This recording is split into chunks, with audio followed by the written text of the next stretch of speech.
院方，我还有我的家人的话，我是昨天非常镇定。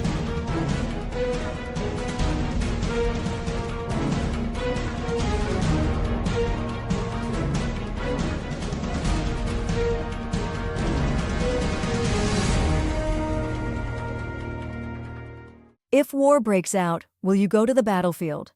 This is a trending topic on Chinese social media recently, and many Chinese people have responded without hesitation.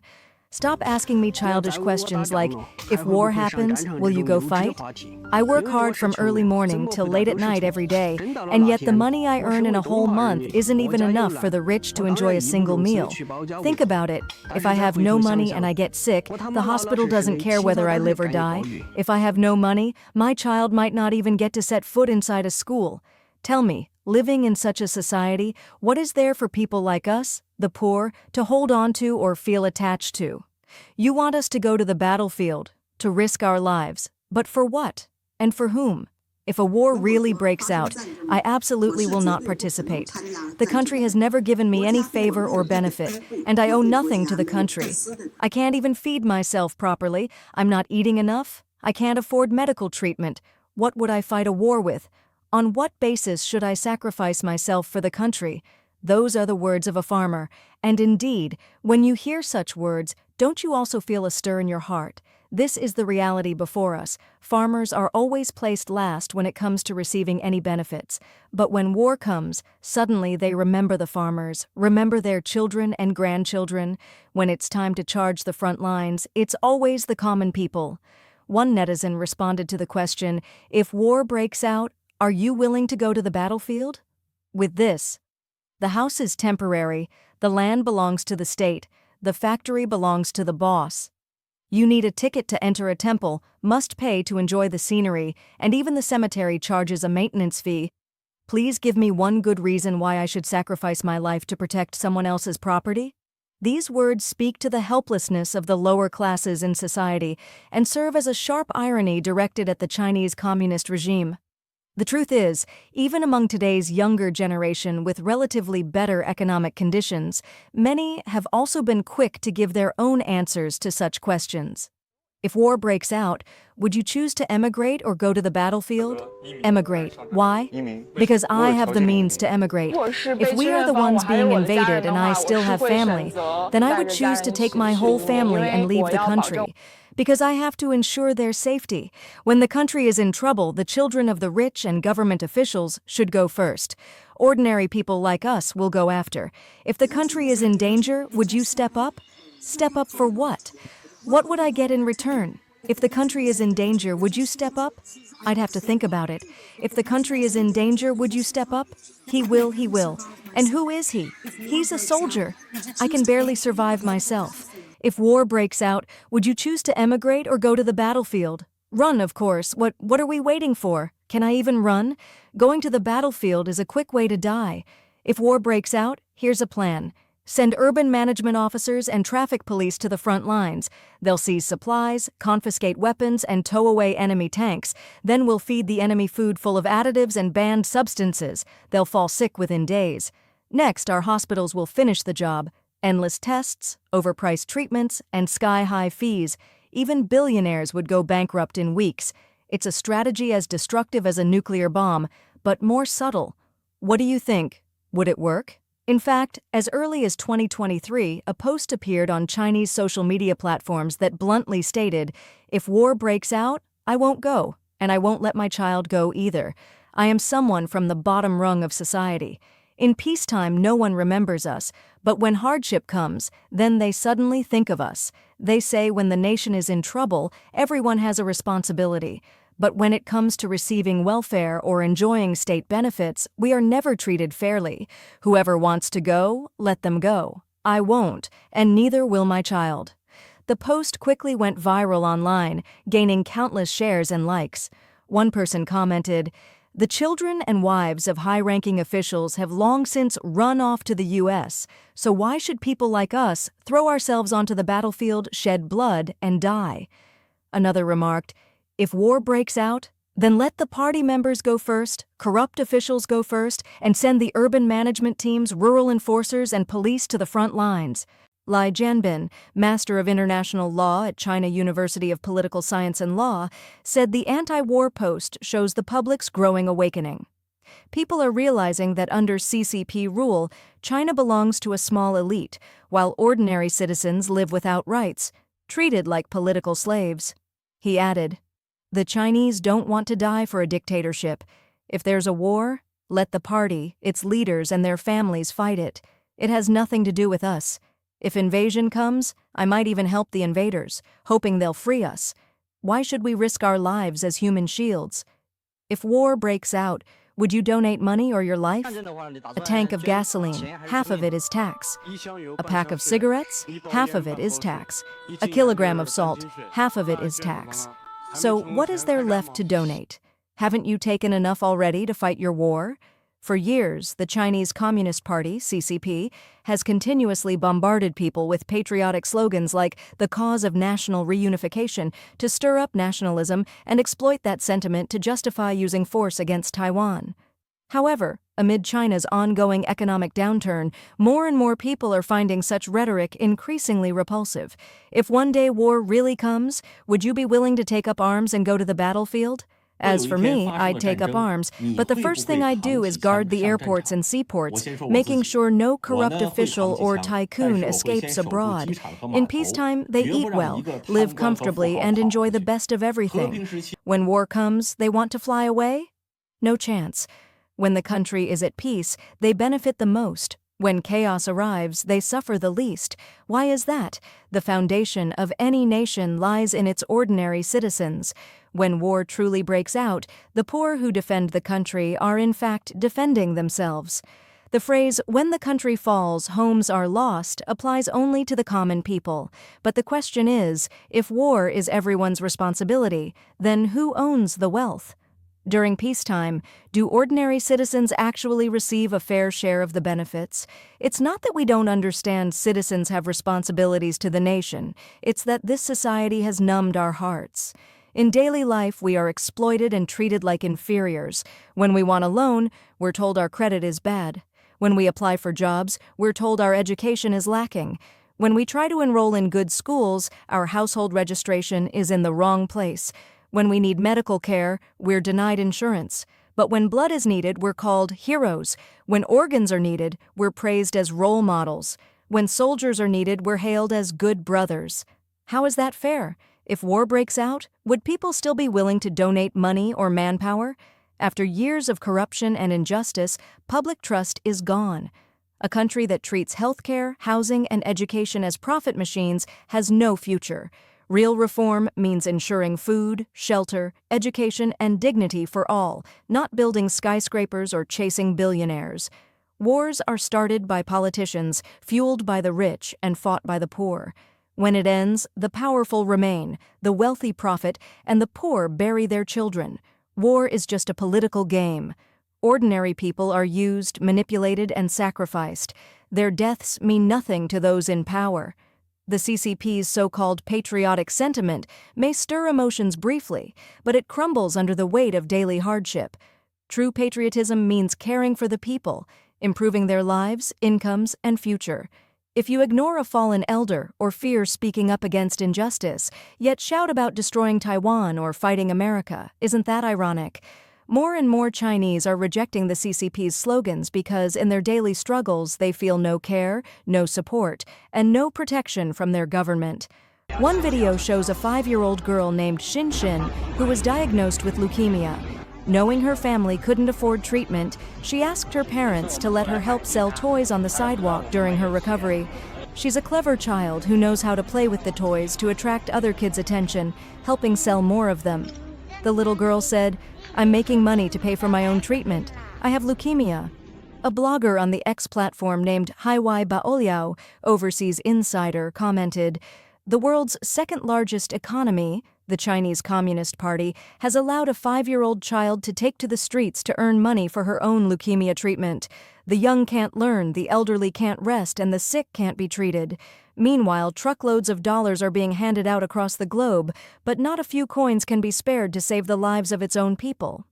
The CCP has never abandoned its wolf warrior, aggressive and belligerent nature.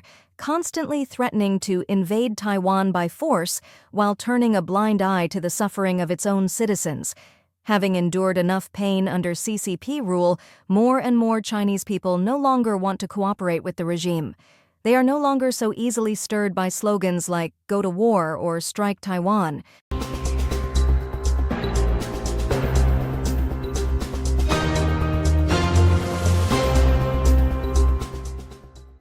Go take a look at downtown Shanghai. Do you see anyone on the buses? There's not a single soul on the bus, and the streets are deserted too. Look around. How many people do you see? Where did everyone go? This year's overall situation in Shanghai has probably hit rock bottom. Today I met a friend who works for a government-affiliated unit in Shanghai. He found me through TikTok. He works at a state-owned enterprise, responsible for advertising and investment attraction. We talked for quite a while today, and he said it's really hard to make ends meet now, mainly because his income dropped last year, but monthly expenses haven't decreased at all. In fact, they've gone up. I looked at his income flow. His salary last year was just over 100,000 yuan, about a 20% drop compared to previous years. This kind of pay cut is very common. Don't doubt me when I say this. I've been working in lending in Shanghai for 5 years now, and during this time I've met a lot of clients working in government units, and nearly all of them have had their salaries cut. It's 10 a.m. now. I took a walk around the RT Mart hypermarket near my home. There was nobody in the elevator, just me. This is what the supermarket looks like at 10 a.m. on a Saturday. Completely empty. Clothes are dirt cheap now. Everyone is cutting back on spending. Even mall prices aren't that high anymore, and supermarkets are even cheaper, like market stall prices. Shanghai, the most economically developed city in China, how bad has it really gotten? The current reality might be hard for many to believe. Today, I want to walk you through the real situation here in Shanghai. Wake up, everyone. I'm currently working as a delivery rider and freelance laborer in Shanghai, but even delivery work doesn't pay much anymore. It's mostly odd jobs just to get by. I don't rent a place anymore. I hope those heartless landlords go hungry. Where I stay, I have running water, electricity, and even some dogs named Lucky and Prosperity to keep me company. Under this bridge, there are all kinds of people: delivery drivers, gig workers, university students, electrical engineers, both low and high voltage, and even truck drivers. I don't have car loans or a mortgage. I earn and spend on my own. Life is actually kind of relaxed. Do you know how many people are unemployed in Shanghai this year?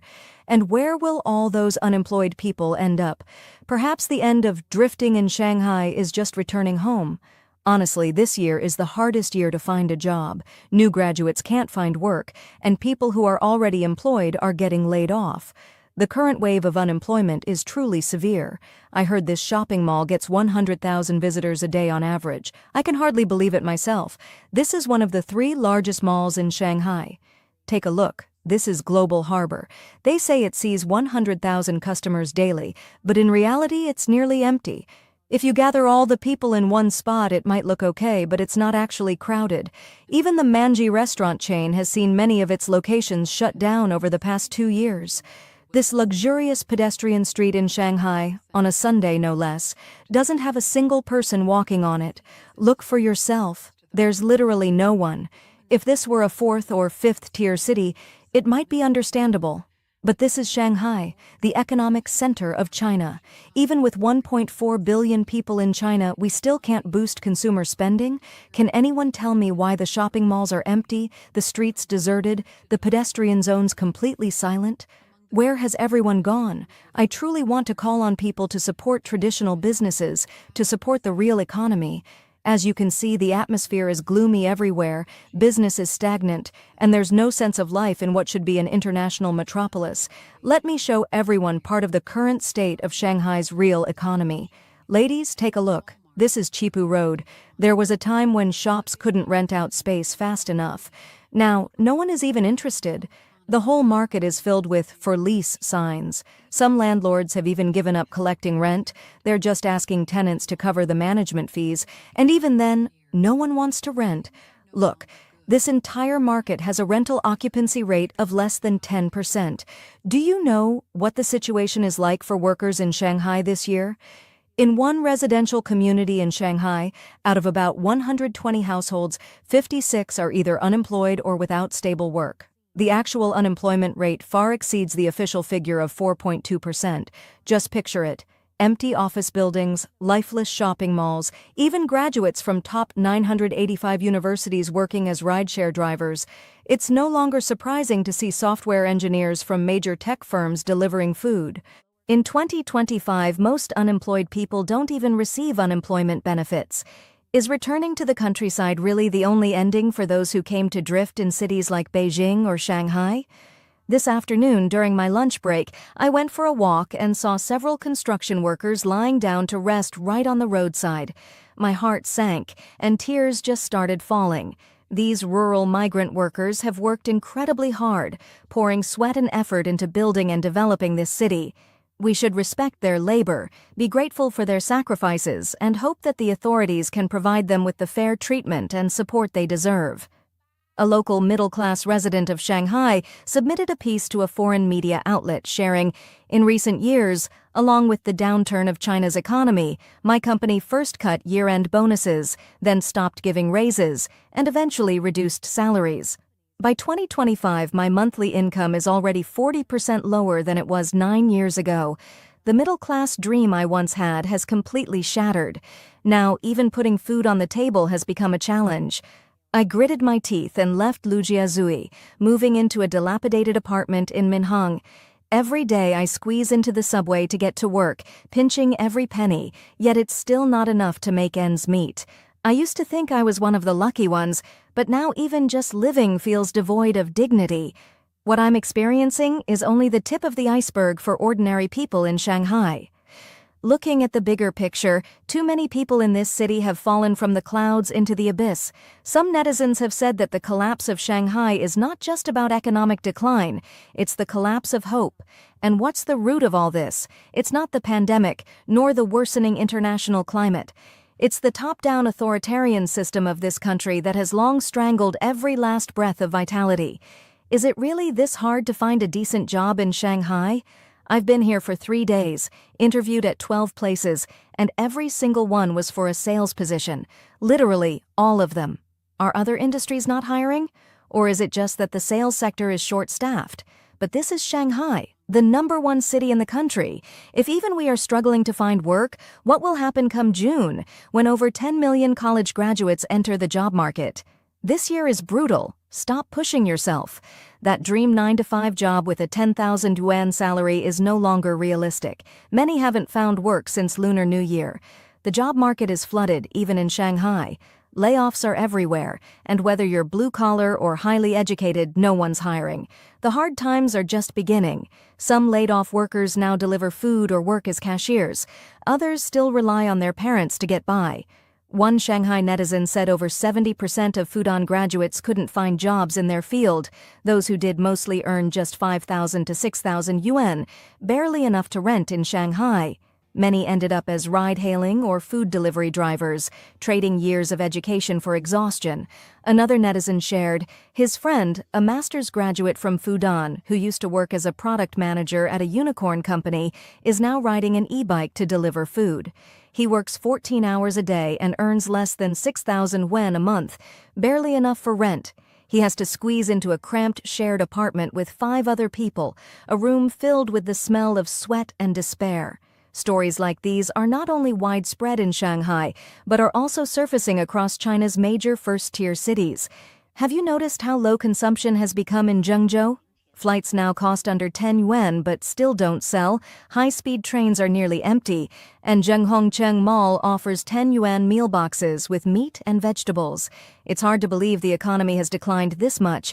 I suspect up to 60% of business owners won't survive 2025. Just look at reality. Crowds at Hangzhou stations are heading back to the countryside, unable to find work. In the past, 5 people shared 10 bowls of rice. Now 10 share 2, someone will go hungry. Woolen Commercial Street is full of lease transfer signs, and few shops are making money. Consumption will only keep shrinking. Brothers, Guangzhou can't hold out anymore. I have to leave Guangdong. It's just too hard to survive here. I'm at Guangzhou railway station now, about to leave. I can't hang on anymore. Highs, it's over. Zhejiang is completely extinguished. One closure after another, everything really is shutting down.